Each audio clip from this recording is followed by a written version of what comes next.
दे दें, ईरान के 2 fighter jets को आईडीएफ ने तबाह किया है। देशफुल एयरपोर्ट पर फाइटर जेट्स को मार गिराया गया है। F-5 फाइटर जेट्स को आईडीएफ ने तबाह किया है। देशफुल एयरपोर्ट पर F-5 फाइटर जेट्स को मार गिराया गया है। लगातार एक दूसरे पर हमले हो रहे हैं। पहले ईरान पर अमेरिका ने हमले किए, रात 2:30 बजे ये हमला किया गया, लेकिन ईरान के हमले इजराइल पर रुकने का नाम नहीं ले रहे हैं और न ही इजराइल की ओर से ईरान पर हमले थम रहे हैं। रिपोर्ट देखिए। तो लगातार हमलों की तस्वीरें भी सामने आ रही हैं। रात 2:30 बजे यूएस ने ईरान पर जो हमले किए उसमें न्यूक्लियर पावर प्लांट को नुकसान का दावा यूएस की ओर से किया गया है। यह कहा जा रहा है कि ईरान जो न्यूक्लियर पावर बनने की ओर तेजी से आगे बढ़ रहा था, कई कदम पीछे हो गया इस हमले से।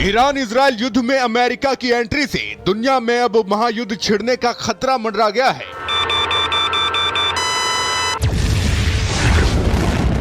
यूएन से लेकर दुनिया भर के तमाम देश अमेरिकी सैन्य कार्रवाई के अब विश्व युद्ध में बदलने की आशंका से डरे हुए हैं। यूएन के महासचिव एंटोनियो गुटेरेस ने तो अमेरिकी कार्रवाई को लेकर गंभीर चेतावनी भी जारी कर दी है। गुटेरेस ने कहा है, मैं आज ईरान के खिलाफ अमेरिका के बल प्रयोग से बेहद चिंतित हूँ। ये पहले से ही तबाही के कगार पर खड़े क्षेत्र में खतरा बढ़ाने वाली है। इससे अंतर्राष्ट्रीय शांति और सुरक्षा को सीधा खतरा है। इस बात का खतरा बढ़ रहा है कि ये संघर्ष नियंत्रण से बाहर हो सकता है, जिससे नागरिकों और दुनिया को विनाशकारी परिणाम झेलने पड़ सकते हैं।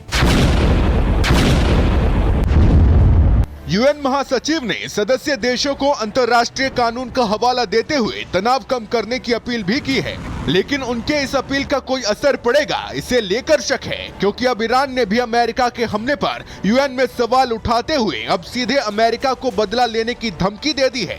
ईरान ने अपने सरकारी टेलीविजन के जरिए राष्ट्रपति डोनाल्ड ट्रंप को संदेश भेजते हुए अमेरिकी सैन्य ठिकानों को नक्शे पर दिखाया है और कहा है, अब हर अमेरिकी नागरिक और सैनिक ईरान के निशाने पर है।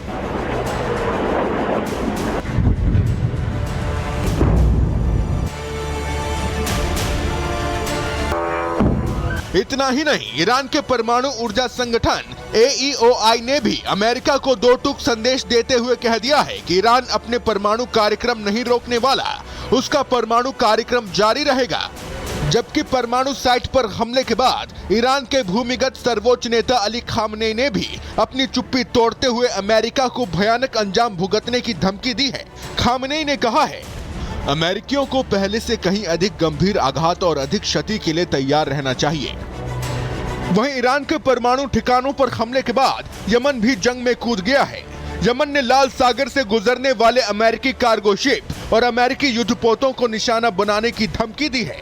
हालांकि ईरान का दावा है कि अमेरिकी हमलों में उसके परमाणु ठिकानों को ज्यादा नुकसान नहीं हुआ, लेकिन तिलमिलाए ईरान के पलटवार की धमकी से अब अमेरिकियों की नींद भी उड़ी है।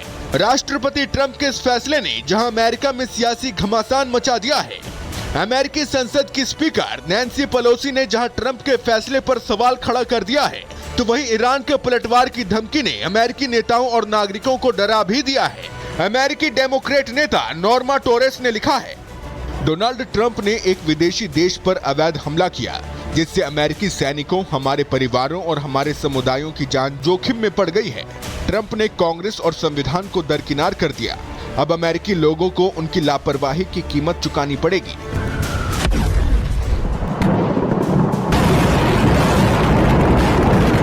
अमेरिकियों का ये डर बेवजह भी नहीं है, क्योंकि एक तरफ जहां ईरान के परमाणु ठिकानों पर हमले को लेकर पहले ही रूसी राष्ट्रपति व्लादिमीर पुतिन चेता चुके हैं, तो वहीं चीन भी ईरान के साथ खड़ा है।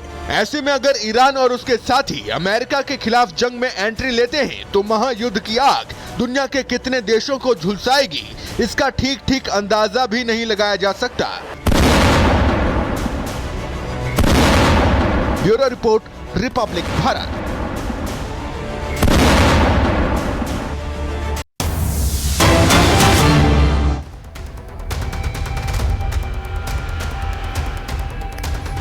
तो बड़ी बड़ी खबर आपको बता दें, जॉर्डन के आसमान में ईरानी मिसाइल को इंटरसेप्ट किया गया है। जॉर्डन के एयर स्पेस से गुजरती मिसाइल को इंटरसेप्ट कर लिया गया है।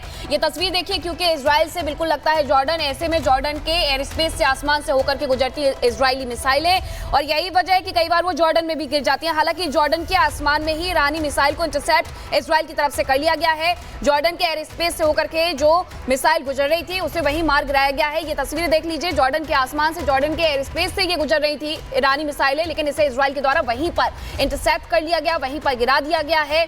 अब इसके बाद तैयारी इजराइल की तरफ से भी की जा रही है कि अगर ईरान ने अपने हमले बढ़ाए तो किस तरीके से मुंहतोड़ जवाब देना है। जवाब दिया जा रहा है, लेकिन इसी के साथ अभी भी ईरान की तरफ से इजराइल पर जो हमले हैं वो बरकरार हैं, और यही वजह है कि जॉर्डन के आसमान से गुजरती हुई ईरानी मिसाइल को इंटरसेप्ट इजराइल की तरफ से किया गया। और अमेरिकी वॉर रूम, जहां से लगातार डोनाल्ड ट्रंप नजर बनाए हुए हैं ईरान पर हुए हमले को लेकर, आखिर उस वॉर रूम में कौन कौन लोग मौजूद हैं, पूरी टीम के साथ वॉर रूम में किस किस से चर्चा कर रहा है डोनाल्ड ट्रंप, ये आपको बता देती हूं। सबसे बड़ा पहला नाम इसमें है डोनाल्ड ट्रंप के साथ जेडी वेंस, जो कि उपराष्ट्रपति हैं। इसके अलावा इस मीटिंग में, इस वॉर रूम में कौन कौन से लोग हैं ये आपको बता दूं। मार्को रूबियो विदेश मंत्री और एनएसए हैं अमेरिका के, साथ ही साथ जॉन रेडक्लिफ सीआईए डायरेक्टर हैं। इसके अलावा पेटे हेग्सेथ रक्षा मंत्री हैं अमेरिका के, वो भी मौजूद है। साथ ही सुसी विल्स व्हाइट हाउस चीफ हैं, वो भी इस बैठक में मौजूद हैं। ये वो बड़े नाम हैं जिनके साथ चर्चा लगातार हुई है। White House chief of staff हैं जिनसे चर्चा हुई, जिनसे इस वॉर रूम में बातचीत हुई है, और इसी वॉर रूम से लगातार ईरान पर हुए हमले पर अमेरिका नजर रखे हुए हैं। अमेरिकी राष्ट्रपति डोनाल्ड ट्रंप लगातार नजर बनाए हुए हैं और ये जानकारी भी हासिल कर रहे हैं कि खास तौर पर ईरान पर जिन जिन जगहों पर हमले किए गए हैं वहां कितना नुकसान हुआ है ईरान को, ये चर्चा भी हो रही है। रिपोर्ट देखिए।